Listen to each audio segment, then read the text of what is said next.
With Thanksgiving behind us, we're looking at the world around us. And what we find is instability, change, and war. In the Netherlands, and earth-shattering election victory for Geert Wilders, who has preached for decades against an invasion of Muslims into Western Europe.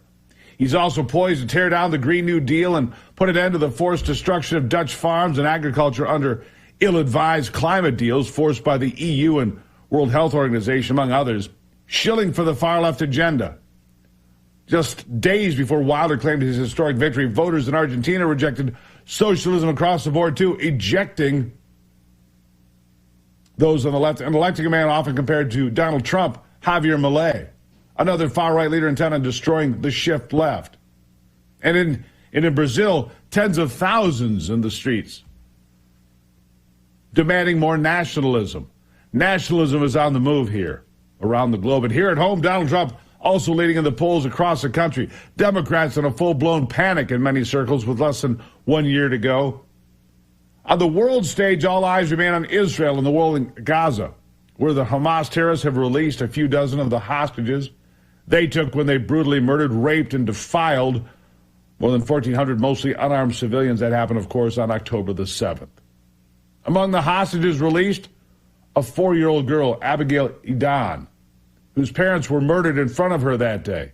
That's right. These people murdered her parents and took hostages that were people like this girl, 4 years old.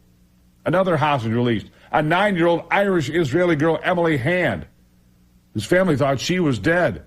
She was at a sleepover with her little friends when the bloody attacks began. Many of the adults around her slaughtered. For now, the IDF has called a temporary pause in fighting to allow for hostages to be released. It's working to some extent. And have promised an additional day for every 10 hostages set free. But the weakness in the White House from the frail and feeble Joe Biden has led us here. This is where we are. This is Joe Biden's world. War on his watch first came to Ukraine, of course, in February of 2022, and then to Israel in October. And this weakness will lead to other conflicts if we don't get back on track, the right track, and really soon. Biden's support of Israel has exposed huge divisions among partisan Democrats, many of whom say they will never support Biden again. Others are so angry they turn out to heckle him whenever and wherever they can.